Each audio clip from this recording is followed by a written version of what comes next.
وہ یہ ہے کل باقاعدہ ایک خبر سامنے آئی ہے، خفیہ رپورٹ لیک ہوئی ہے جس میں ایران کا ایک بڑا خفیہ منصوبہ پکڑا گیا ہے، اور اس منصوبے کے اندر یہ رپورٹس موصول ہو رہی ہیں کہ ایران کے جو سپاہ پاسداران انقلاب کے جنگجو ہیں، آپ جانتے ہیں ایران کے اندر سپاہ پاسداران انقلاب ایک مسلح فوج ہے جو حکومتی فوج سے ہٹ کر جو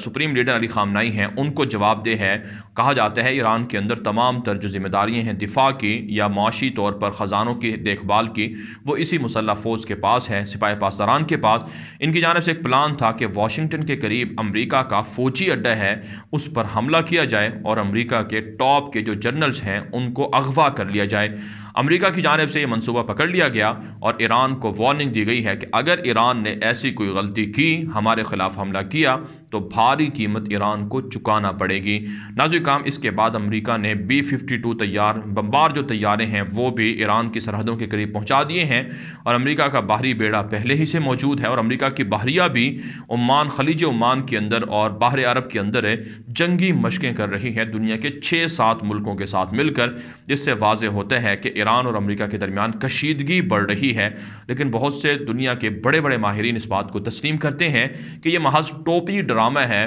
دراصل خلیجی ممالک کو ڈرانے دھمکانے کا ایک ہیلہ ہے، بہانہ ہے، تاکہ ایران اور امریکہ کی کشیدگی کے ذریعے سے خلیجی ممالک کو ڈرا دھمکا کر اسلحہ بیچنے پر انہیں آمادہ کیا جائے، خریدنے پر آمادہ کیا جائے اور ان سے اربوں ڈالر وصول کیے جائیں۔ لیکن بہرحال ناظرین کرام، اب اس پراکسی وار کو ختم ہونا چاہیے، ایران کو خلیجی ممالک کے ساتھ تعلقات بہتر کر کے، بحال کر کے پرامن طریقے سے معاملات کو آگے بڑھانا چاہیے، اور خطے سے اسرائیل کو، امریکہ کو نکالنا چاہیے۔ اس کے علاوہ ناظرین کرام، ایک اور جو بڑی خبر مشرق وسطیٰ سے موصول ہو رہی ہے وہ ہے شام کے اندر رشیا کی اور بشار الاسد کی فضائیہ کی بمباری، جس کے نتیجے میں نہتے شامی مسلمانوں کو شہید کر دیا گیا ہے۔ ناظرین کرام، ہسپتالوں پر اور شاہراہوں پر، بڑے بڑے جو پبلک مقامات ہیں وہاں پر رشیا نے بمباری کی ہے، اور بشار کی فضائیہ بھی مشترکہ طور پر رشیا کے ساتھ شریک ہوئی ہے اس بمباری کے اندر۔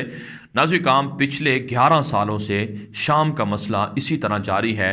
جتنا قتل یا جتنا خون شام کے اندر لوگوں کا بہایا گیا ہے، شاید ہی موجودہ تاریخ کے اندر کسی اور ملک کے اندر اتنا خون بہایا گیا ہو۔ شاید اتنا خون تو افغانستان کے اندر بھی 20 سالہ جنگ میں نہیں بہایا گیا جتنا شام کے اندر لوگوں پر ظلم ہوا ہے۔ تقریباً 80 سے 90 لاکھ شامی مسلمان ہجرت کی زندگی اختیار کرنے پر مجبور ہوئے ہیں، جو 40 لاکھ کے لگ بھگ تو مہاجرین صرف ترکی کے اندر موجود ہیں۔ اس کے علاوہ جرمنی کے اندر، یونان کے اندر اور دیگر یورپی ممالک کے اندر، یہاں تک کہ اردن کے اندر، لبنان کے اندر، فلسطین کے اندر اور دیگر عراق وغیرہ کے اندر بھی موجود ہیں۔ آج بھی ناظرین کرام، شام کا مسئلہ اسی طرح سے جاری ہے۔ جس طرح سے 11 سال پہلے نہتے شامیوں پر بمباری شروع کی گئی تھی، بالکل اسی طرح سے بمباری آج بھی ہو رہی ہے، اور فاسٹ فورس کیمیائی ہتھیاروں کا استعمال رشیا کی فورسز کر رہے ہیں۔ تجرباتی طور پر خطرناک ویپنز کو تجربات کیے گئے ہیں۔ ناظرین کرام، یہ مظالم کون بند کروائے گا؟ یہ مظالم کس کی ذمہ داری ہے بند کروانے کی؟ آخر کون نہتے شامی مسلمانوں کی حمایت کرے گا؟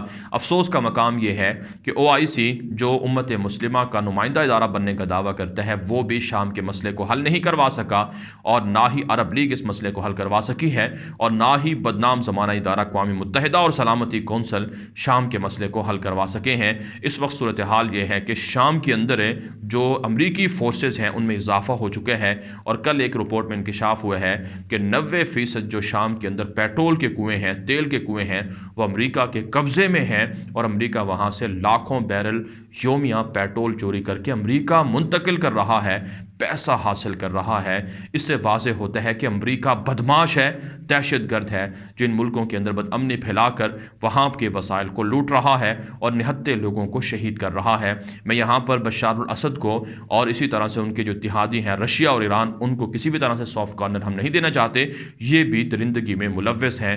ترکی کے خلاف ناظرین کرام، کرد باغیوں کو متحرک کر کے ترک سرحدوں پر حملے کیے جا رہے ہیں، اور ترکی کی فورسز کو مسلسل کرد باغیوں کا سامنا ہے۔ ترکی کو کاؤنٹر کرنے کے لیے نت نئے جو خفیہ منصوبے ہیں وہ پلان کیے جا رہے ہیں۔ لہٰذا ناظرین کرام، ترکی، پاکستان، سعودی عرب، ملیشیا، قطر اور دیگر مسلمان ملکوں کو ایک ہونا چاہیے، اور انہیں نہتے شامی مسلمانوں کی مدد کے لیے کوئی نہ کوئی راستہ اختیار کرنا چاہیے۔ ایک طرف سے اسرائیل ایران کے کندھوں پر سوار ہو کر شام پر قبضہ کرنا چاہتا ہے، عراق پر قبضہ کرنا چاہتا ہے، اردن کو ہڑپ کرنا چاہتا ہے، فلسطین کو پہلے ہی وہ نگل چکا ہے، لہٰذا اس سے پہلے کہ دیر ہو جائے اور مسلمان ملک رفتہ رفتہ یہودیوں کے چنگل میں جائیں، مسلمانوں کو جاگنا چاہیے، متحد ہونا چاہیے، مظلوم مسلمان بھائیوں کی مدد کرنی چاہیے۔ اللہ کے محبوب صلی اللہ علیہ وسلم کی واضح حدیث ہے جو آج بھی ہم سب مسلمانوں کے ضمیروں کو جھنجھوڑتی ہے کہ اگر کسی ایک مسلمان کو تکلیف ہوتی ہے